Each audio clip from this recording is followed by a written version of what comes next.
Oke, bismillahirrahmanirrahim. Assalamualaikum warahmatullahi wabarakatuh. Kita sudah masuk ke pertemuan ke-7. Minggu depan kita sudah mulai ujian tengah semester. Mudah-mudahan tetap semangat. Udah pertengahan kita ya, nggak kerasa. Baik, minggu ini kita akan membahas mengenai uji validitas dan uji reliabilitas. Setelah minggu kemarin, kita sudah membahas tentang uji bagaimana menguji data yang saling berhubungan. Nah, sekarang mengecek apakah jadi untuk uji validitas dan reliabilitas ini adalah untuk kita memastikan bahwa kuesioner yang akan digunakan dalam penelitian ini mampu mengukur variabel penelitian dengan baik gitu. Jadi ini sesuai atau tidak gitu. Ini untuk mengukur valid atau tidak kuesioner yang kita sebarkan ini, mewakili atau tidak gitu ya. Bagaimana tingkat keakurasiannya gitu ya. Jadi ini kita lakukan sebelum kuesioner itu disebar. Jadi ini dilakukan dulu. Jadi kita menyebar dulu sampel kuesioner itu minimal di 30 sampel gitu. Jadi validkah, reliable atau tidak gitu kuesionernya. Jadi kalau nanti misalkan ternyata tidak reliable atau tidak valid, maka pertanyaannya itu harus kita rubah gitu ya, harus dibuang yang tidak valid atau tidak reliable-nya gitu, seperti itu. Nah, baik, kita mulai saja langsung ya. Kita buka SPSS-nya. Ibu buka di sini. Nah, memang baik, sudah terlihat ya. Nah, seperti biasanya variabelnya kita ini masukkan seperti sudah dilihat di modul, Ibu sudah share modulnya bahwa misalkan ada kita kuesionernya itu ada 10 pertanyaan gitu ya. Nah, maka kita masukkan 10 pertanyaan itu, misalkan kita tulis P1,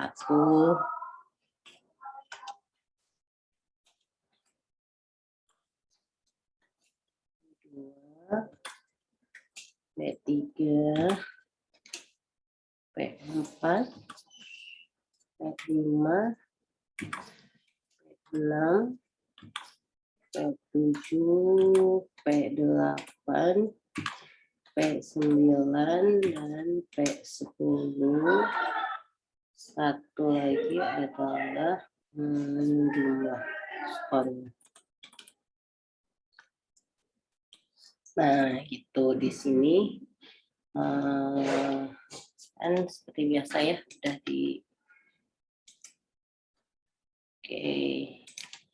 sudah dimasukkan kita datanya. Nah, ini desimalnya kita nolkan saja semuanya ya.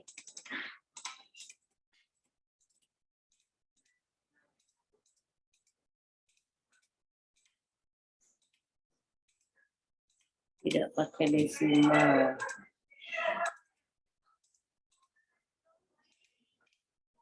Oke, setelah ini baru kita ke data view. Nah, masukin kan ini udah muncul ya pertanyaan 1, pertanyaan 2, pertanyaan 3, 4, 5, 6 sampai dengan 10, dan terakhir adalah skor keseluruhan dari pertanyaan tersebut. Nah, setelah ini baru kita masukkan datanya ya, yang sudah ada di Word ya, di modul. Nah, seperti ini. Nah, sudah muncul kan ya, ini. Setelah ini baru masuk ke analis. Nah, dari analis kita masuk ke ini apa? Korelasi. Nah, korelasi bivarian. Kita klik bivarian. Oke, nah ini semuanya dimasukkan. Nah, ini masukkan semuanya ke variabel. Oke, ini tinggal diklik saja seperti biasa. Nah, masuk. Nah, ini kelihatan di sini bahwa di correlation coefficient-nya ada Pearson, ada Kendall, ada Spearman. Nah, kita yang dikliknya adalah Spearman. Kenapa? Karena ini adalah datanya data internal, ordinal. Jadi bukan interval. Kalau interval kita yang dikliknya itu adalah yang Pearson gitu. Karena ini datanya ordinal, cuma satu kuesionernya, jadi bukan interval, maka Spearman yang dikliknya. Oke.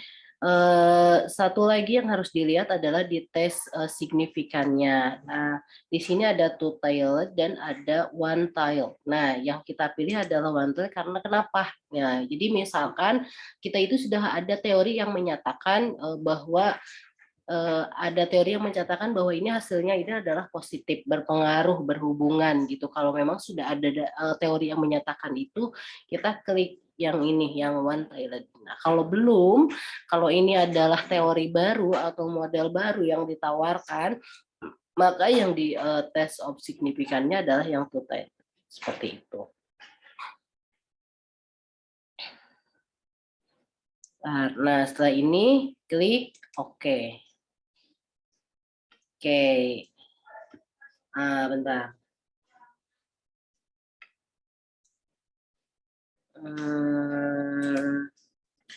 Ibu share hasilnya. Nah, maka muncul hasilnya seperti ini, seperti biasa ya. Korelasi di sini.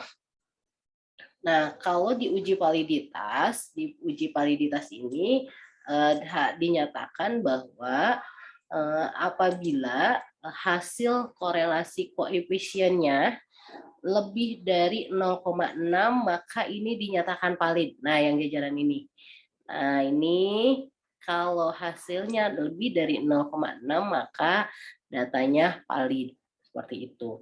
Atau dari Sagan entitled-nya ini, yang ini. Nah, seperti ini. Kalau lebih dari kurang dari 0,05 maka ini valid. Seperti itu. Nah, kita bisa lihat bahwa di sini adalah kita bisa lihat di skornya. Nah, ini semuanya di atas 0. Oh, ini ada ya, ada yang 0,5. Tapi Seiginnya tetap kecil gitu. Jadi kita tinggal mau ngambilnya. Ini udah lebih ya. Ini 0,5. Tuh, ini bisa kita lihat di sini. Nah, jadi kalau misalkan ada yang kurang, ini kan kurang ya. Nah, ini yang kurang, ini yang ini 0,5 di skornya. Berarti ini harus dibuang. Berarti pertanyaan. Nah, misalkan pertanyaan nomor berapa ini yang hasilnya 0,5. Nah, P6 ya. Oh, P7. Nah, maka ini berarti tidak valid gitu. Jadi ini pertanyaan ini harus dibuang gitu. Jadi kan kita sudah nyebarin nih ke 30 sampel gitu ya. Nah, ternyata ini tidak valid, ada yang hasilnya kurang dari 0,6, maka itu harus dibuang pertanyaan itu gitu.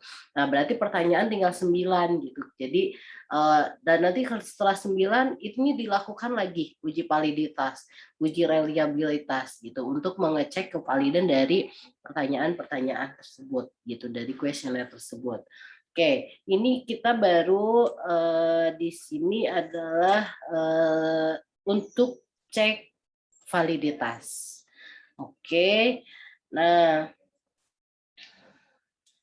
sampai sini ada yang mau ditanyakan? Ada yang mau ditanyakan? Ibu mau bertanya. Boleh. Maaf ya Bu, nggak on cam, lagi divaksin Bu. Ya, nggak apa-apa, sok. Gini Bu, kalau masalah masukin datanya itu tuh manual Bu atau gimana Bu yang datanya? Data yang ini ya? Iya. Nah, ini kan hasil kuesioner. Kalian kan udah belajar statistik ya? Saat kuesioner misalkan pertanyaannya itu dari dinilai misalkan baik, cukup baik, kurang baik, buruk, kurang gitu kan, seperti itu. Kan ini dinilai dengan angka 1 sampai dengan 5 misalkan seperti itu. Nah, ini pertanyaan 1 misalkan ini kan si nomor 1 ini nah ini. Nah, si nomor ini P1 ini pertanyaan 1, P2 pertanyaan 2 dan selanjutnya. Yang 1 ini adalah misalkan si sampel 1, sampel 2 misalkan apa ya namanya? Kuesioner, ini kuesioner 1, kuesioner 2, kuesioner 3, 4, 5, dan sampai dengan 30. Karena minimal 30 saat kita mau ngecek ini reliable atau valid atau tidak gitu, seperti itu. Nah, kan udah dapet nih gitu, kita udah ngisi, misalkan kita simpen di Excel nih, misalkan untuk pertanyaan 1 si A ini, si nomor 1 ini menjawabnya 4 gitu. Pertanyaan 2, 3, pertanyaan 3 gitu. Kan tinggal dipindahin ke sini nih gitu, kayak gitu. Paham tidak? Iya Bu, paham. Terima kasih Bu. Iya. Oke. Mudah-mudahan bisa dipahami. Selanjutnya ada yang mau ditanyakan lagi? Tidak ada, kita lanjut kalau tidak ada. Nah, tadi adalah untuk mengecek validitas gitu ya. Tadi untuk validitas bahwa pertanyaan nomor berapa nih? Nomor 7 ya. Untuk pertanyaan nomor P7 ini tidak valid. Nah, sekarang kita cek reliabilitasnya. Oke.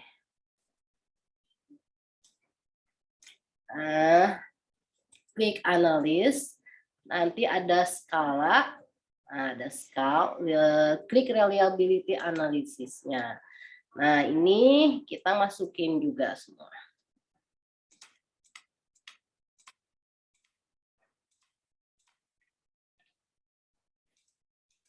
Nah, ini kita masukinnya sampai dengan P10. Oke. Nah, dari sini kita, nah ini klik statistiknya. Nah, ini agar bisa memenuhi semua, maka diklik. Itemnya diklik, skalanya diklik.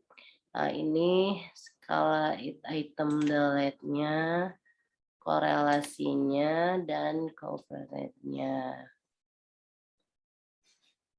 Oke. Nah, setelah ini nggak usah. Ini nggak usah. Oke, kita continue. Nah, ini modelnya kita pilih yang alpha karena tadi ya untuk pengecek. Oke, di situ klik oke. Nah, akan muncul kan? Oke, baik. Setelah itu maka akan muncul hasilnya. Nah, ini hasilnya. Nah, dari sini kita bisa lihat ada case, ini adalah lebih ke jumlah ya. Kan tadi sampelnya itu ada 30, ini menjawab semuanya. Totalnya juga 30, jadi semuanya menjawab. Nah, selanjutnya, nah ini kita bisa lihat di Cronbase Alpha-nya hasilnya kalau lebih dari 0,6 maka ini reliable gitu, seperti itu. Nah, ini kita bisa lihat bahwa ini adalah reliable. Nah, ini selanjutnya ke bawahnya kita bisa lihat lagi ini minnya standar deviasinya berapa gitu ya. Sampai sini, nah dari pertanyaan ini kita bisa lihat. Ini total statistiknya juga mangga tergantung kebutuhan kita ya. Tetapi dengan kita melihat ini saja ini sebenarnya sudah cukup. Nah, yang ini seperti itu, bahwa ini reliable, tetapi tadi bahwa ada data yang tidak valid, jadi tetap harus dibuang satu gitu, seperti itu. Oke, sampai sini ada yang mau ditanyakan?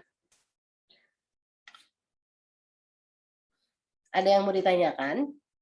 Silahkan. Ibu stop share ya, biar kelihatan semuanya. Oke, silahkan. Ada yang mau ditanyakan? Tidak ada?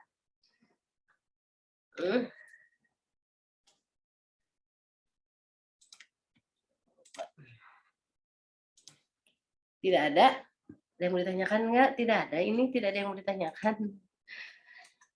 Oke, nggak apa-apa kalau tidak ditanyakan, karena ini masih gampang ya. Ini untuk mengecek bahwa data kita ini, pertanyaan-pertanyaan yang kita susun ini variabel atau tidak, reliable atau tidak gitu. Ini mewakili sampel kita atau tidak. Jadi intinya itu untuk mengukur apakah ini pertanyaan-pertanyaan ini akan mewakili dari saling keterhubungannya atau tidak gitu, mewakili dari sampel atau tidak, seperti itu ya. Oke, kalau tidak ada yang ditanyakan, silakan yang bisa on kamera, silakan on kamera. Kita mau mengabadikan untuk ini, untuk laporan bahwa kita sudah melakukan. Oke, silakan.